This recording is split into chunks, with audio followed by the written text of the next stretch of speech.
Hello. Hello, everyone. I'm just getting myself sorted here.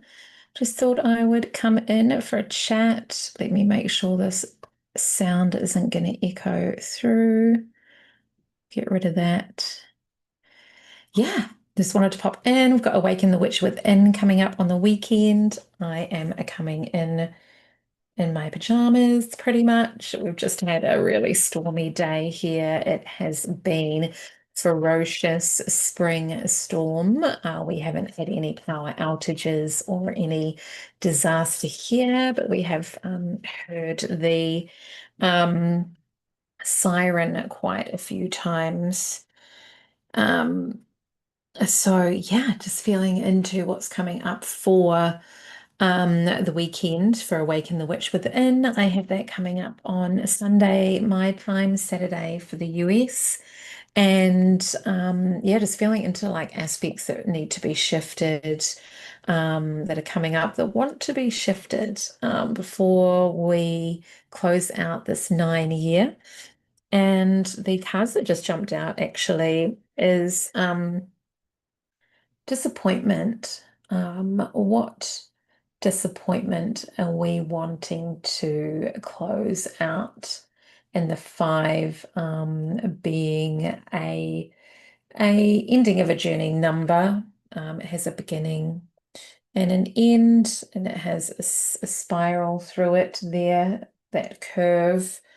So there have been things that have happened, pivotal moments. There's been an aspect of realization, but then there is layers of disappointment that are, yeah, empty opportunities, empty cups, the Five of Cups, empty things that we had planned didn't go as we had wanted them to go. Um, and then the next card was Valor, and I think we had this card last time as well. Yes, we did. Valor, that energy calming through again. So where can we just step into the fullness of what we're wanting to create and take charge of that Seven of Wands energy where things are in alignment for us. So if we can like let go of that disappointment, then that alignment can flow in and we can feel that Two of Swords energy, peace coming through where we can maybe cross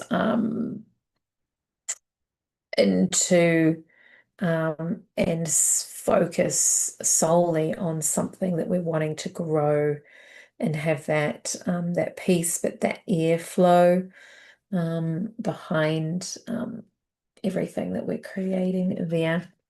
So Awaken the Witch Within is coming up, and yeah, this is really about releasing layers, deeper cyclical layers of self that are perpetuating and radiating out into our life and constantly reflecting the same thing back to us. So yeah, Awaken the Witch Within, we do journey into our own witchy process, but what it is it's the archetypes of the witch are supporting us to go in and declare. And it's very much about declarations. What are we declaring? And to declare that things are done and complete. And I hereby declare that I am complete in learning this lesson in this way. And in what ways can we speak how we're wanting to complete something? And then it's also about recognizing and understanding where things that are threading into our reality are coming in from karmic loops, those karmic ties, those soul contracts. These are things that we will go into and awaken the witch within and feel into really processing those. So yeah, it's that aspect of our inner child and our younger self, but I've come to the awareness and the realization just with my new moon ritual for the Libra new moon that I did the other night is that even if we're doing inner child and inner teen and younger self work, it's still karmic. It's still ancestral. It's just a younger version of yourself that was processing through it. So, yes, there are traumas that happen throughout our life that we also want to address and focus on. But I'm really feeling, for me personally, and what I'm really passionate about is really like rounding off all of those external things that are feeding into and exacerbating our current life because we do have ancestral programming or yeah, generational curses or our own vows that we have declared across past lives, and how can we really, declare that they are done. This is null and void. This does not get to feed into my reality now, and how that is allowing us to be more present. So the more of those things that we can dissolve, then when we come to do the inner child work or we come to do the other layers of work, there's less distortion in the field because those things aren't also pulling at us. So that there's like a singular focus of like this is what's mine. And there's only you know, a aspect of knowing that we can have within that. And if we do these works and we start doing inner child work or something else comes up, um, where it's like, wait, this actually isn't mine. This does go generational.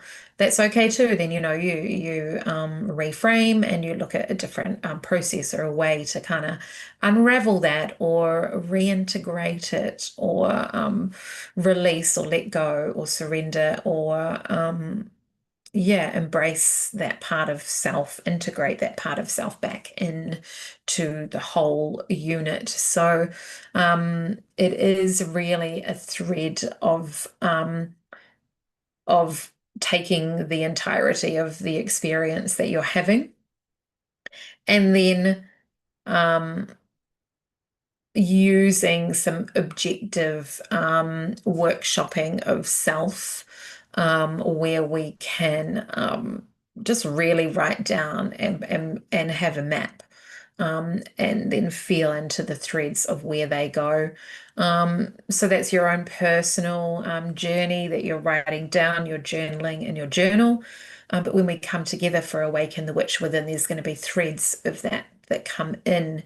And so it's like, how are we wrapping this all in so that when I go through the process, when we go through the journey, when we are guided into these deeper layers of processes, that we have things that we know that we already want to surrender and declare when we're going in.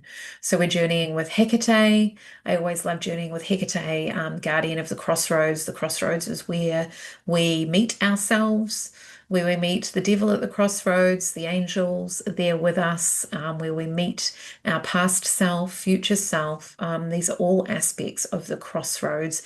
And when we feel like we're at a time in our lives when we're at a crossroads where there's different things happening, or we could have a timeline shift in our life, could just completely change trajectory, and we could end up somewhere completely different based on the circumstances that are around us. So it's like feeling that we're always at that crossroads, but how deep do we want to go in terms of like feeling into how we can access more profound ways of shifting our trajectory in our life. And this is where we really invite Hecate in, goddess of the witches, queen of the night.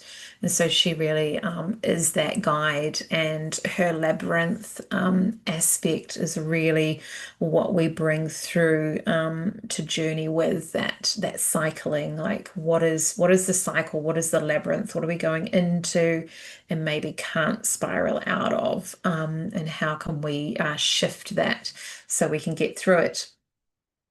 And then we journey with Baba Yaga. Baba Yaga, the Slavic goddess of the deep uh, depths of the woods, and she is the crone energy that is there to devour all that we're ready to surrender to her. So this is a process of being in her presence to be able to surrender all that which no longer serves you in whatever way you see that you want to surrender that. And that will be all a guided portion. I will be guiding you with my words through that. But of course, when you go into a guided meditation, sometimes you don't hear that anymore and you go on your own process, and that is perfect as well. And then Circe is the third goddess within the that triple aspect that we will journey with for Awaken the Witch Within, and she brings us out the other side into our own nurturing and how we are nurturing our own witchcraft, but whatever that looks like for us, if that is, you know, regulating your nervous system and feeding yourself well, kitchen witchery. What are you putting in your body?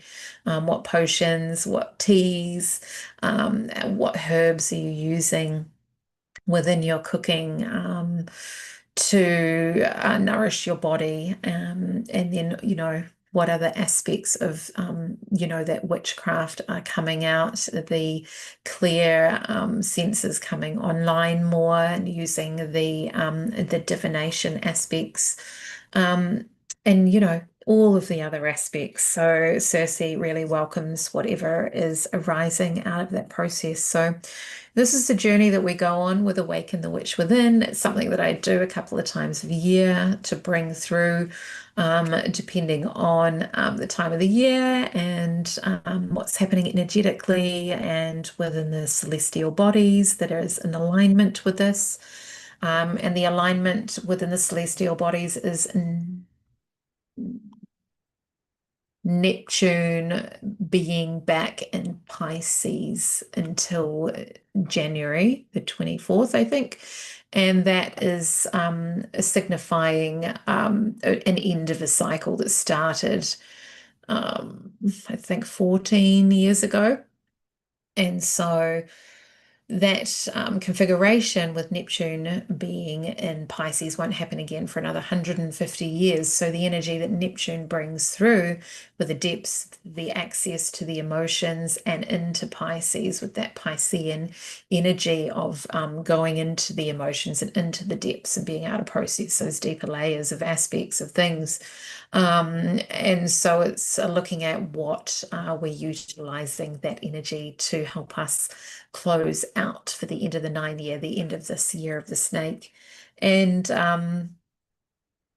yeah, so looking at that last 14 years of our lives, what has happened within that time, and if there's something that is pivotal that comes to mind. If there's nothing specific that comes to mind, that doesn't matter either. It's an aspect of something that we can look at and notice patterns in, and then we can utilize those patterns to kind of break ourselves out of habitual, um, yeah, actions that keep us, maybe not necessarily living the life that we want. And so feeling into like what is really touching maybe a raw nerve at the moment, something that's complex as well, a complex situation or aspect or reaction to something means that it's hitting a raw nerve. And so what is that raw nerve and what is that as aspect and access? I was trying to say aspect and access at the same time. I nearly made up a new word, but I think they're too similar. So what is that aspect that is giving you access to that you can mine? You can mine it. What are we going in to mine and look for the gold and look for the pearls of wisdom? And what are the layers that are underneath it all? Because the shadow work is where we are accessing and resourcing like the deepest gifts that we have at the bottom, at the, And it's interesting, just playing with the cards here. And I know a lot of readers, haven't really done this myself, but a lot of readers like to peek at what the card is at the bottom of the deck when they do a reading. It's not something that I usually include, but just because I just peeked at it and I was like, I wonder what it is. Completion. So really feeling that energy of what we were just talking about with Neptune and Pisces, and that energetics of ending out that those cycles for us, and the duality across the completion. So there's a mirroring, the ram and the dove. So those the land energy, the earth energy, the air energy. So how are we grounding our ear, how are we grounding, how we're communicating, how are we grounded in our communication. So we're speaking what we want to speak. We are being understood in what we're speaking. There's not as many misunderstandings or misalignments with how we're speaking, because we're speaking with authenticity and integrity and yeah, grounded integrity, authenticity, focus. And yeah, so that's really that completion energy. So yeah, feeling that that's all what's coming up. If you are in the Wellington area, I am going to be at two different events over the Halloween weekend. So I will be at Pints and Pumpkins, which is at a brewery in Paraparaumu on the Kapiti Coast. I'll be doing oracle and tarot card readings there. And then the Witches Market at Brewtown in Upper Hutt. I will be doing oracle and tarot card readings there, and then I will have my artwork there, my paintings, which are very moon based. This is not my artwork, but there's very much a lot of moons and black and white paintings in my um, yeah, collection. And yeah, next witchy talk will be coming up next week. And yeah, that's everything that's flowing at the moment. So yeah, definitely check Linktree for the Awaken the Witch Within event. I would love to see you there. Yeah, check that for the details. It is a paid event. It's a very small amount donation, not a donation, but it's a small amount to have me continue to move in my life in this way. Thank you for your support. Please like and subscribe, and drop any comments that will really help the channel and help the video. All right, sending you lots of love. Bye.